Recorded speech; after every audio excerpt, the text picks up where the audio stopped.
Bismillahirrahmanirrahim. Assalamualaikum warahmatullahi ta'ala wabarakatuh. Pada kesempatan dini hari ini, saya akan membacakan sebuah buku karya Profesor Dr. Muhammad Sameh Said yang berjudul Muhammad Sang Yatim. Baik, kita akan mulai di pasal kedua yang berjudul Fajar Menyingsing.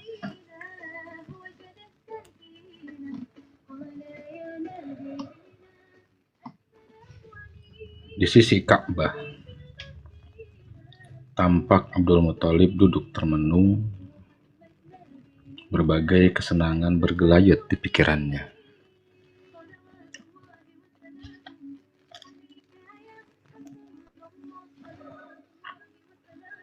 Dia tengah menanti kabar kelahiran sang cucu dari anaknya Abdullah. Aminah, istri Abdullah, saat itu sedang mengandung ketika suaminya wafat.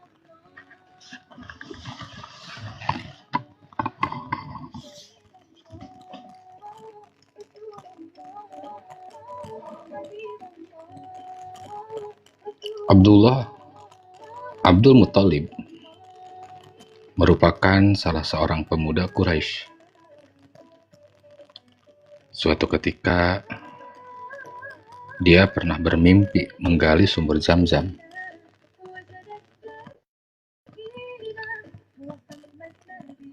Tetapi tumpukan pasir nyaris melenyapkannya.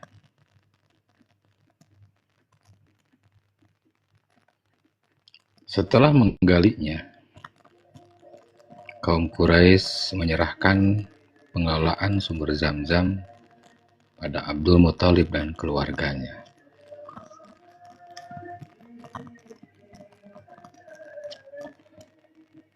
Yang tujuannya adalah untuk memberi minum para jemaah haji.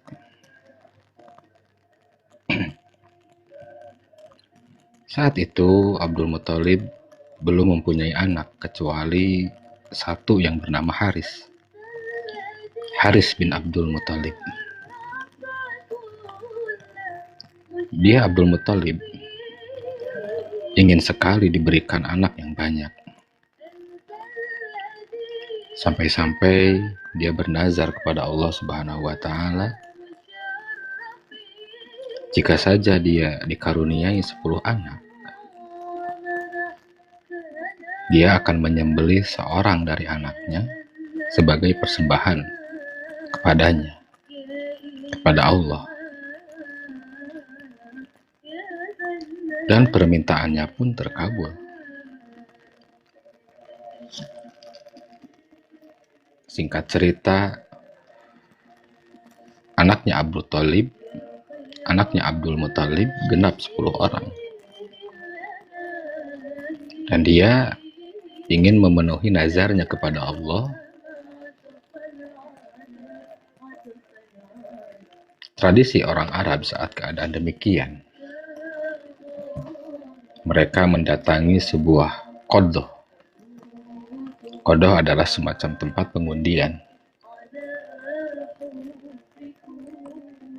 Mereka meyakini hal tersebut sebagai sarana berkomunikasi dengan Tuhan dan untuk menentukan takdir mereka pula.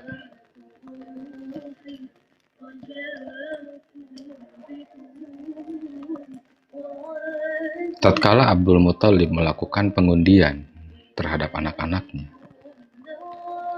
ternyata nama yang keluar adalah Abdullah. Padahal Abdullah merupakan anak yang paling dia sayangi.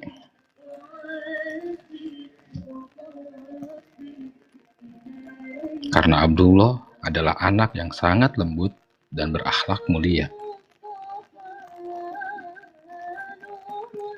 Abdul Muthalib dan juga kaumnya sangat sedih atas keluarnya nama Abdullah.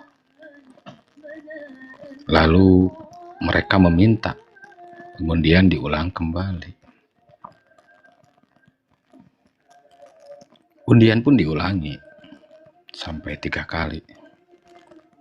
Tetapi hasilnya tetap sama. Nama yang keluar hanya nama Abdullah. Abdullah bin Abdul Muthalib. Abdul Muthalib akhirnya sadar bahwa Abdullah yang memang dimaksudkan untuk disembelih karena nazarnya. Tiada alasan lagi untuk menghindar dari pilihan ini. Tentu saja, keluarganya segera menentang Abdul Muthalib agar tidak menyembelih anaknya. Karena jika dia tetap melakukannya, maka kaum Quraisy akan menjadikannya sebagai tradisi. Seorang ayah menyembelih anaknya. Padahal Allah Subhanahu wa Ta'ala telah membatalkan tradisi ini pada zaman Nabi Ibrahim. Nabi Ibrahim alaihissalam dan Nabi Ismail alaihissalam.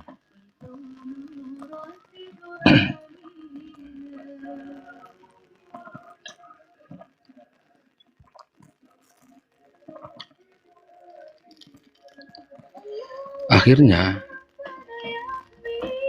kaum Quraisy pun mendatangi peramal.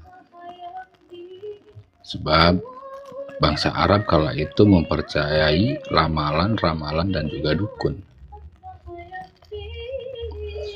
Si peramal memberikan jalan keluar dengan cara mengundi nama, yaitu nama Abdullah dengan 10 ekor unta. Di sisi lain, beliau memasukkan nama Abdullah, dan di sisi lain, peramal itu memasukkan 10 ekor unta. Jika nama Abdullah yang keluar, maka akan ditambah 10 ekor unta lagi. Dan seterusnya demikian. Jika nama unta yang keluar, berarti Abdullah yang akan dibebaskan.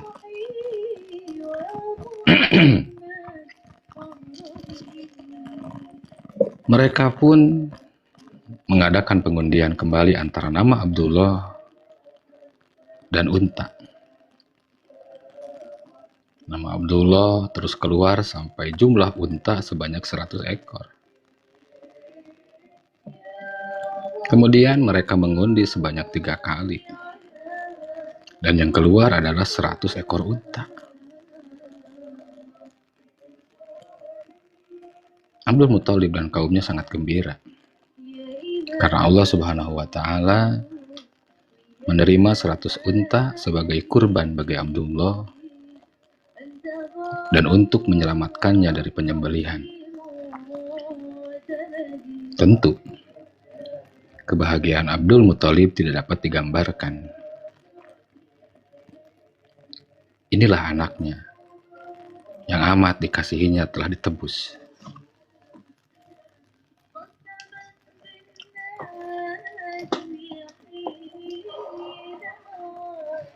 Kemudian Abdul Muthalib yang saat itu usianya sudah melewati 70 tahun. Beliau ingin menyempurnakan kebahagiaannya. Abdul Muthalib melihat anaknya Abdullah yang sudah menginjak usia 24 tahun. Tentu sudah patut untuk menikah. Dia pun melamarkan Abdullah dengan Aminah binti Wahab, putri dari pemuka Bani Zuhroh, salah satu cabang suku Quraisy yang memiliki kedudukan tinggi dan nasab yang mulia. Dengan begitu, berkumpullah dua nasab mulia ini dari keturunan Bani Hashim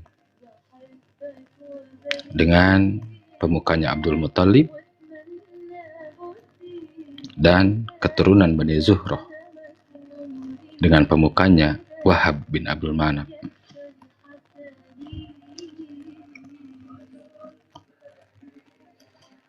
Suku Quraisy memiliki 2 perjalanan niaga. Di musim dingin mereka pergi ke negeri Yaman, dan di musim panas mereka pergi ke negeri Syam. Kafilah-kafilah dari dua perjalanan tersebut selalu bertolak atau berangkat dari kota Mekah membawa barang-barang dagangan mereka, seperti kain wol dan ragam jenis kulit. Lalu kembali dengan membawa muatan dari aneka jenis kain, wewangian, dan barang-barang berharga lainnya.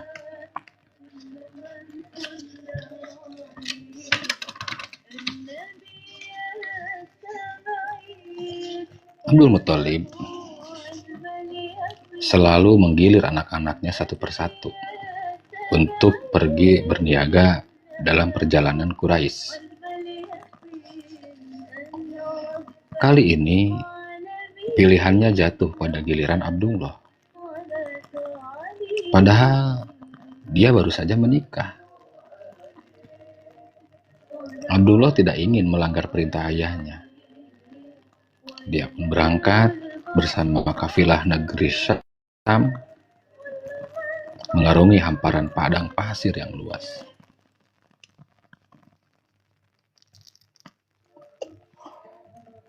Namun, saat perjalanan pulang, Abdullah jatuh sakit.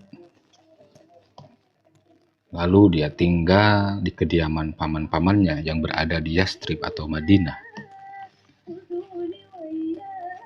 Sementara itu, kafilah-kafilah lainnya melanjutkan perjalanan kembali ke kota Mekah tanpa Abdullah.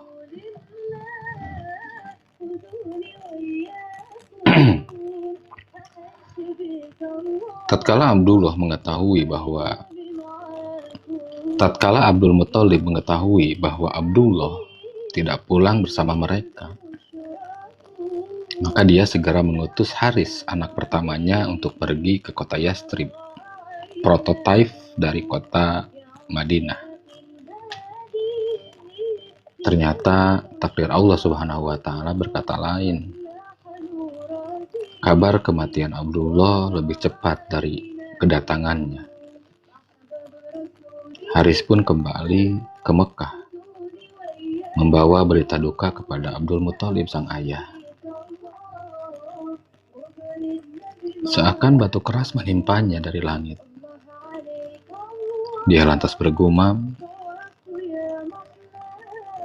apakah Abdullah selamat dari penyembelihan supaya meninggal dalam perniagaan? Wahai Allah yang Maha Suci,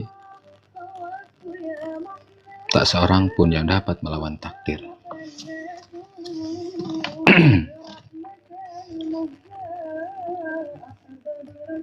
Lalu Abdul Muthalib yang sudah uzur segera menemui Aminah, sang menantu. Tetapi seakan kedua kakinya dipasak, tak mampu bergerak. Bagaimana mungkin dia dapat menyampaikan kabar duka ini? Sementara Aminah tengah mengandung dan menunggu suaminya yang tak akan pernah kembali. Lalu bagaimanapun, dia harus mengatakannya. Namun, ternyata Aminah sangat tenang dan tabah. Sebagaimana dia senantiasa tenang di masa kehamilannya. Aminah tak pernah mengeluh, sebagaimana yang dikeluhkan oleh wanita-wanita hamil lainnya. Bahkan dia kerap menyaksikan keanehan yang mengisyaratkan hal besar yang tengah dinanti anaknya.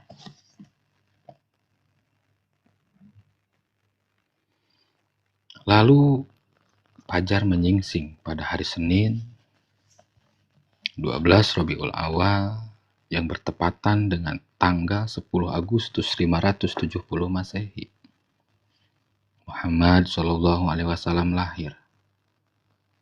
Kelahirannya bertepatan dengan tahun gajah, tahun di mana Raja Abroha, sang Raja Habasyah, datang bersama pasukan gajahnya untuk menghancurkan Ka'bah. Sebagaimana terekam dalam Al-Quran surat Al-Fil ayat 1-5 yang artinya, apakah kamu tidak memperhatikan bagaimana Tuhanmu telah bertindak terhadap tentara bergajah? Bukankah dia telah menjadikan tipu daya mereka untuk menghancurkan Ka'bah itu sia-sia? Dan dia mengirimkan kepada mereka burung-burung yang berbondong-bondong, yang melempari mereka dengan batu yang berasal dari tanah yang terbakar. Lalu dia menjadikan mereka seperti daun-daun yang dimakan ulat. Quran surat Al-Fil ayat 1-5.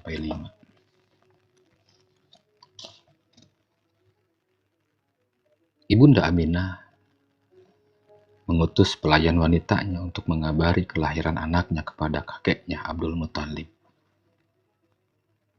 sekaligus mertua dari Ibunda Aminah. Dan Abdul Muthalib pun datang dengan bergegas, dipenuhi gembira akan lahirnya cucu laki-laki. Seakan kehidupan berdetak kembali dalam jiwa orang tua sepuh ini. Kelahiran sang cucu tak ubahnya pelipur lara, pengganti anaknya Abdullah yang telah tiada. Hati Abdul Muthalib tertegun saat pertama kali menyaksikan bayi yang baru saja lahir itu. Kedua matanya basah, seluruh sendi-sendinya diam tak bergerak.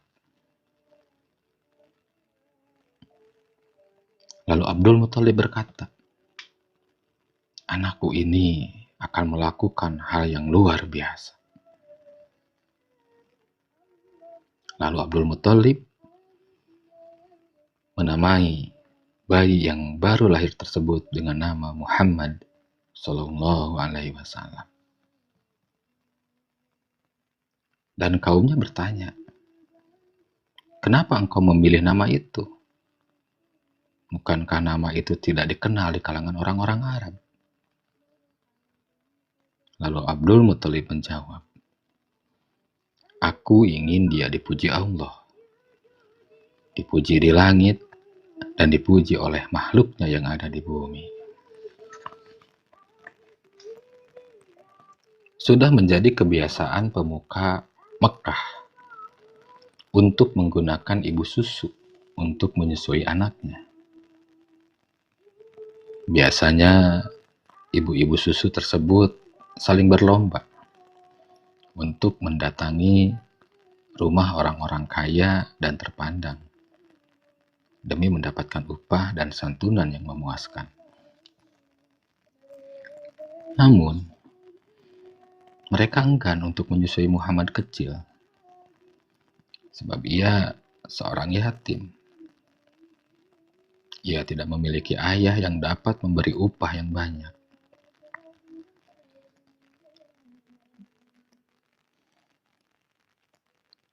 Lalu muncullah seorang perempuan dari suku Bani Sa'ad yang bernama Halimah binti Haris. Ia datang terlambat bersama suaminya dan anak mereka yang masih menyusui.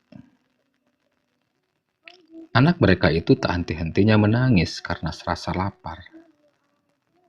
Sedangkan unta betina mereka sangatlah kurus dan tak memiliki air susu.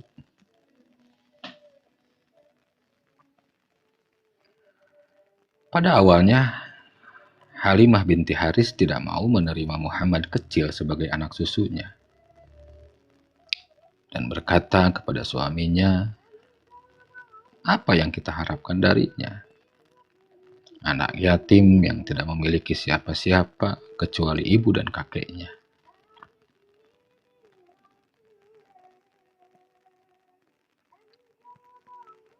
Tatkala semua keluarga kaya sudah memiliki ibu susu mereka masing-masing, Halimah dan suaminya merasa sia-sia jika pulang kembali ke daerahnya dengan tangan kosong. Lalu suaminya berkata kepada Halimah, "Apa salahnya jika kita menjadikan anak yatim tadi sebagai anak susuan kita, hai Halimah? Engkau pulang dengan anak yatim, ini lebih baik bagimu daripada pulang tanpa membawa apapun dan bertangan hampa." Ibunda Halimah pun menjawab, "Sebenarnya saya ingin mengambilnya, tetapi engkau juga tahu kalau kita sangat membutuhkan santunan dan upah." Lalu suaminya memberi saran, "Pergi dan ambillah. Mudah-mudahan Allah melimpahkan keberkahan kepada kita melalui anak yatim ini."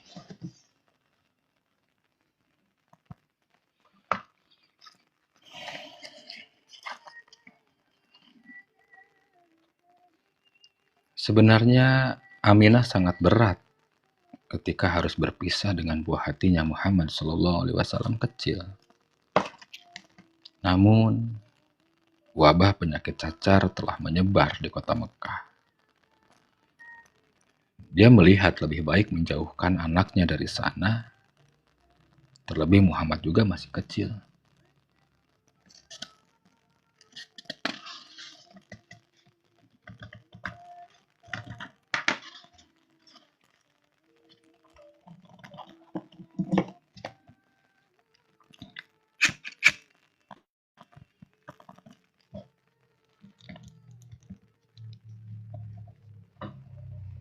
Demikianlah Halimah kembali kepada Aminah untuk membawa si anak yatim.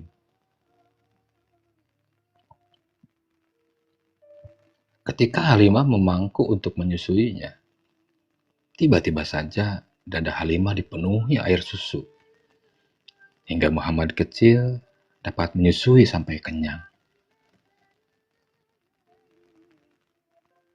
Lalu dia pun menyusukan anaknya sampai kenyang. Padahal sebelumnya Halimah tidak memiliki air susu yang banyak untuk menyusui anaknya. Dia pun menceritakan kepada suaminya atas apa yang terjadi. Tentu, suaminya pun terheran mendengarnya. Terlebih saat dia melihat untanya juga dipenuhi air susu. Padahal sebelumnya unta tersebut sangat kurus, tak memiliki air susu. Lalu suaminya pun memerasnya. Dan tiap kali tangannya memegang puting susu unta itu, air susu keluar dengan deras. Akhirnya, mereka berdua pun meminumnya dengan puas.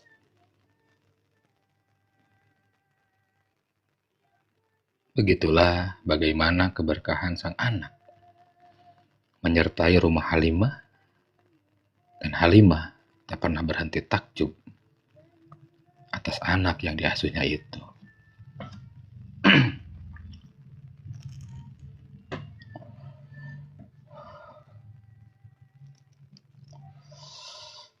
Setelah genap 2 tahun, Halimah mengembalikannya kepada ibunya. Namun, dia meminta izin agar dibolehkannya membawa kembali ke perkampungan Sa'diyah, di mana udaranya sangat segar, suasananya bersahabat, tentu jauh dari kebisingan kota Mekah dan wabahnya.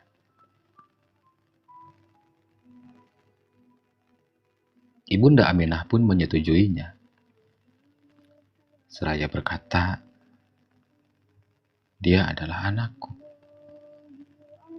dan tentu anakmu juga."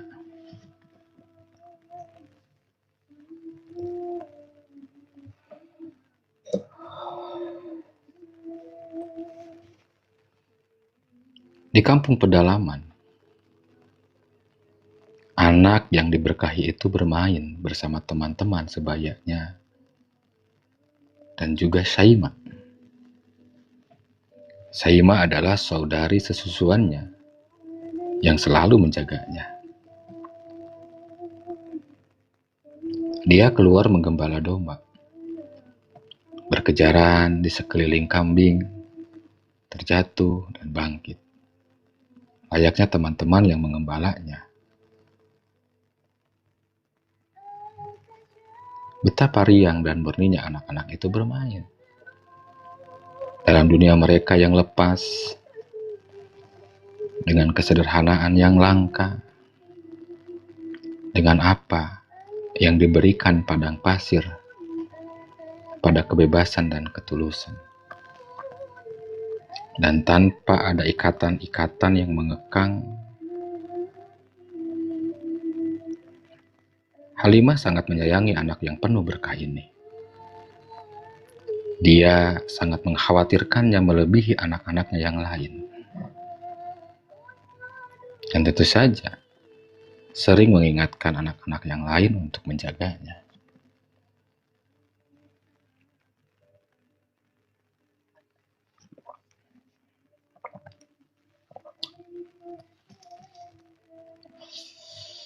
Sampai suatu hari,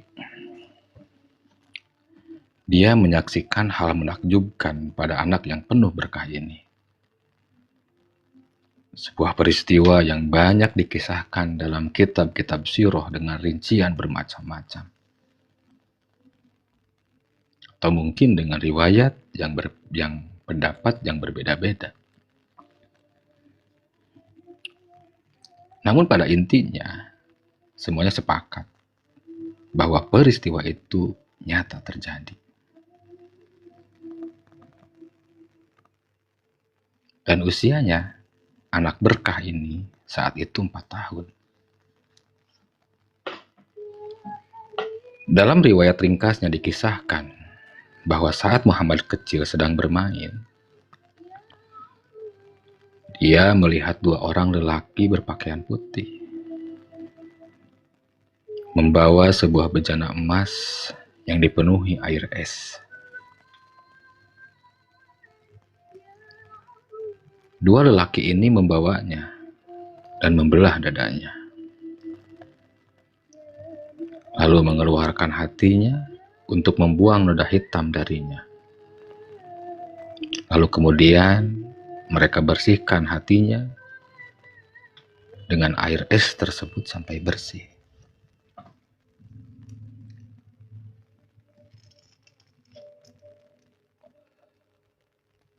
Halimah mengetahui hal ini dari cerita si anak. Dan tentu dia sangat khawatir sesuatu yang buruk akan menimpa anak ini.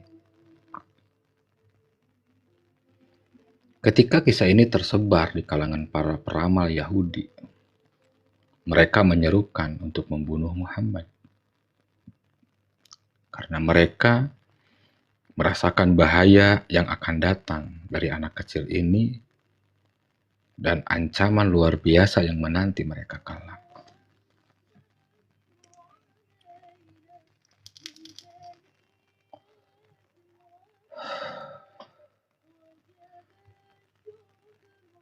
Terjadinya peristiwa ini menjadi akhir dari pengasuhan Halimah atas anak yang diberkahi ini di perkampungan Badui. Dia takut terjadi apa-apa dari apa yang dia dengar dan dari ancaman para peramal Yahudi. Dan suaminya berkata, "Saya takut anak ini tertimpa sesuatu. Sebaiknya kita kembalikan saja dia kepada keluarganya." Singkat cerita, sesampainya mereka di rumah Aminah, Ibunda Aminah pun bertanya, "Mengapa kalian mengembalikannya dari masa asuhan? Padahal sebelumnya kalian sangat ingin mengasuhnya."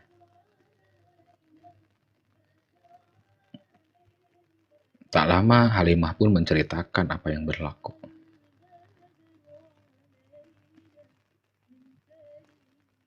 Lalu Aminah pun berkata, Apakah kalian takut yang mendatanginya adalah setan? Sungguh demi Allah, setan tidak sanggup mengganggunya. Demi Allah, anak ini sangat berbeda. Maukah kalian mendengar tentangnya? Ketika saya ibunya mengandungnya, saya tidak pernah merasakan terbebani olehnya. Sebab dia sangatlah ringan.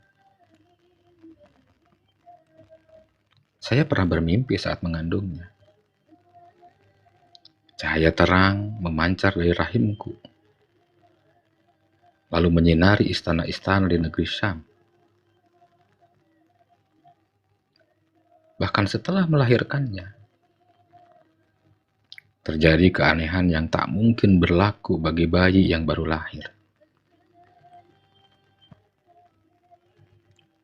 Dia bersandar dengan kedua tangannya, lalu mengangkat kepalanya ke langit, lalu mendoakan kalian berdua.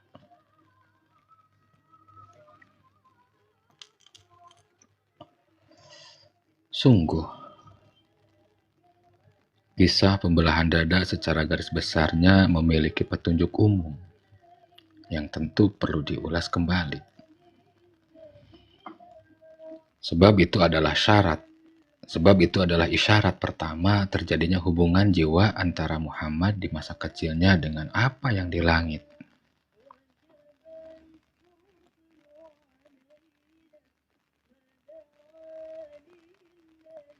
Allah Subhanahu wa Ta'ala menciptakan manusia di muka bumi ini sesuai dengan hukum alam yang terdiri dari jasad dan materi. Akan tetapi, manusia punya dua unsur, yaitu badan dan ruh. Apabila jasad manusia beradaptasi dengan hukum alam materi, maka alam non-materi atau alam ruh, yang mana hanya Allah Subhanahu wa Ta'ala yang mengetahui eksistensinya, tak dapat diatur oleh hukum alam seperti yang kita ketahui.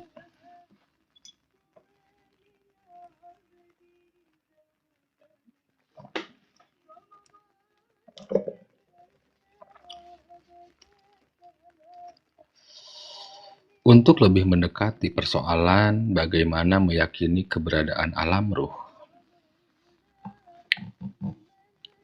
marilah kita ambil permisalan terhadap orang yang sedang tidur.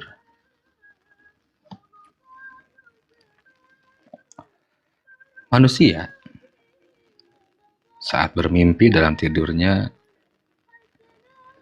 seringkali tidak terikat dengan hukum alam.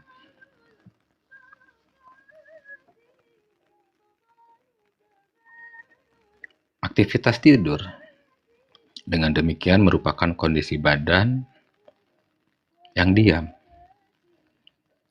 sedangkan jiwa dapat merasakan kehidupan alam bawah sadar. Dan saat terbangun,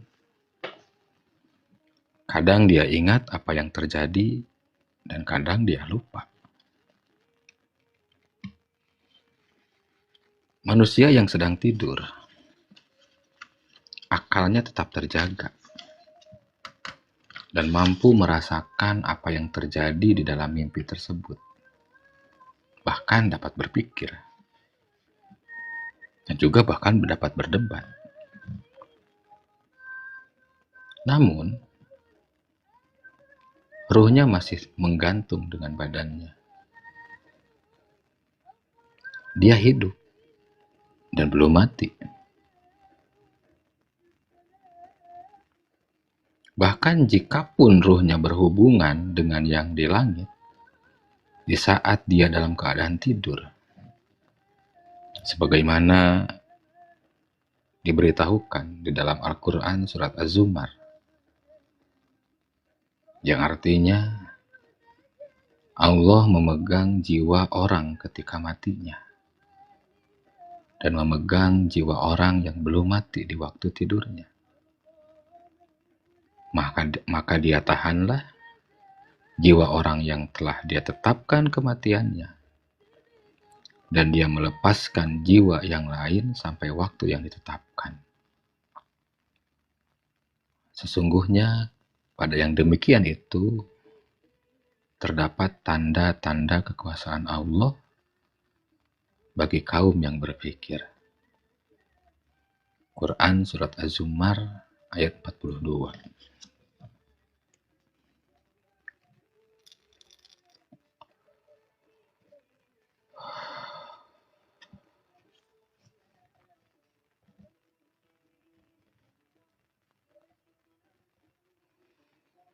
Hubungan manusia biasa dengan Sang Kholik senantiasa terjalin melalui ketetapan iman di dalam hati,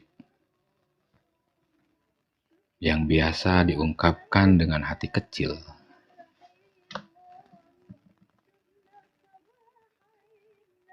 Hati manusia memang sangat kecil, hanya segumpal daging. Tetapi segala perasaan berpusat kepadanya.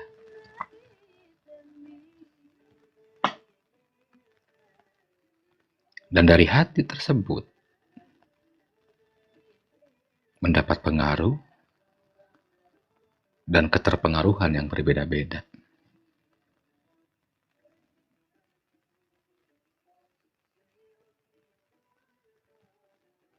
Hubungan seorang mukmin dengan Allah Subhanahu wa Ta'ala senantiasa diperbaharui dengan sholat, doa, dan berzikir kepadanya.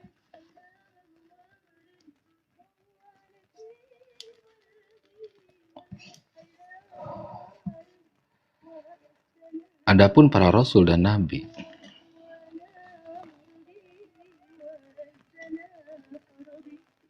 hubungan mereka dengan Allah Subhanahu wa Ta'ala lebih tampak dan lebih jelas. Tetapi ia terjalin dari belakang tabir. Sebagaimana dijelaskan di dalam Al-Quran Surat Asy-Syura ayat 51. Yang berbunyi, dan tidak mungkin bagi seorang manusia pun bahwa Allah berkata-kata dengan dia kecuali dengan perantara wahyu atau di belakang tabir, atau dengan mengutus seorang utusan yaitu malaikat, lalu diwahyukan kepadanya dengan seizinnya apapun yang dia kehendaki. Sesungguhnya dia maha tinggi lagi maha bijaksana. Quran Surat Asy-Syura ayat 51.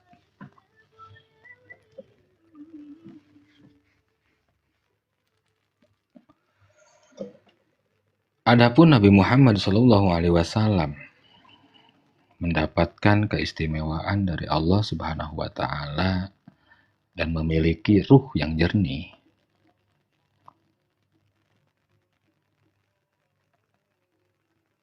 Beliau dapat berhubungan ke langit, seperti melihat malaikat, berbicara dengan mereka dalam keadaan sadar. Beliau juga dapat melihat dan mendengar sesuatu yang tak dapat dilihat dan didengar oleh selain dirinya. Sebagaimana diberitakan di dalam Al-Quran Surat An-Najm yang berbunyi, apakah kaum musyrikin Mekah hendak membantahnya tentang apa yang telah dilihatnya? Quran Surat An-Najm ayat 12.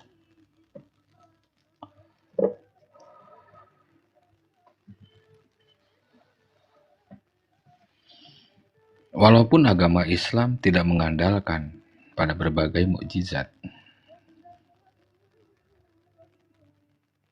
tetapi berhubungan dengan alam malaikat menjadi salah satu keistimewaan yang diberikan oleh Allah Subhanahu wa taala kepada Nabi Muhammad sallallahu alaihi wasallam. Melalui keistimewaan ini, wahyu dan Al-Quran menjadi mukjizat yang terbesar bagi beliau.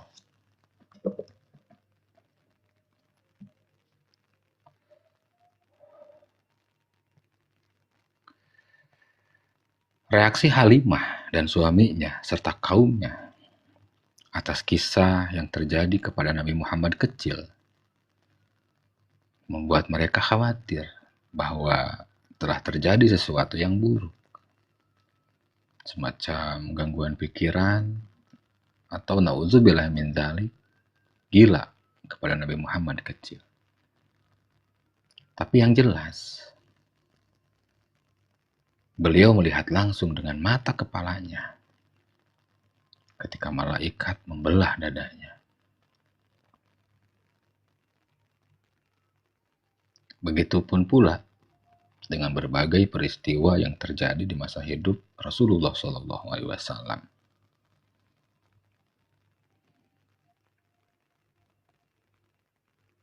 Peristiwa dibelahnya dada beliau menunjukkan pada pembersihan hati Nabi dari berbagai macam keburukan, seperti kedengkian, cemburu, syahwat, penyimpangan, dan kesalahan, serta semua sifat-sifat lemah manusia.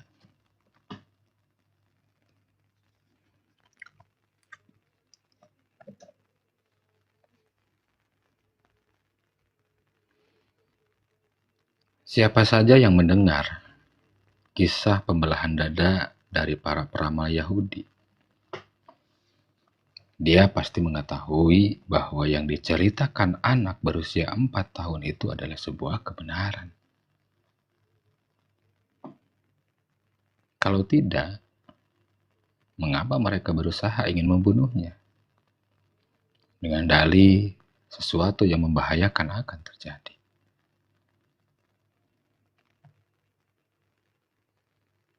Sebab langit tengah mempersiapkan seorang rasul yang luar biasa yang datang dengan wahyu Allah Subhanahu wa taala untuk mengubah agama manusia, menghancurkan berhala sebagaimana yang telah disebutkan dalam ramalan-ramalan kuno.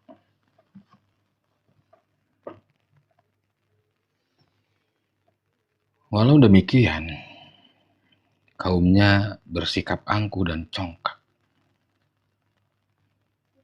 Sebab ketika beliau nantinya mengemban risalah, kaumnya malah menudingnya seorang penyihir, menudingnya kurang waras, dan menudingnya gila. Dan tuduhan mereka terhadap beliau itu tidak ada buktinya. Itu hanya kampanye kotor untuk menjauhkan manusia dari beliau. Sebagai upaya mereka mempertahankan keadaan yang rusak. Sebab Nabi Muhammad SAW ingin menggantinya dengan agama yang baru,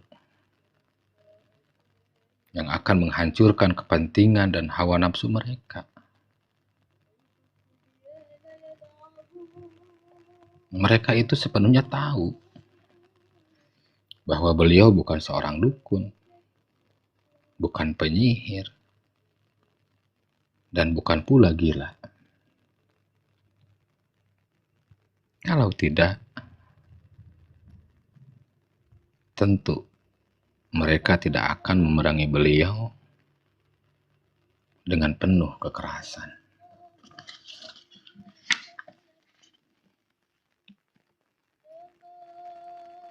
Pasal 2 selesai. Baik, kita cukupkan sekian pada dini hari ini. Terima kasih yang sudah bergabung.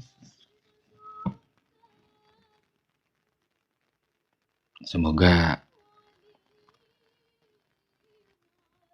pembacaan buku Muhammad Sang Yatim menjadi wasilah, menjadi sababiyah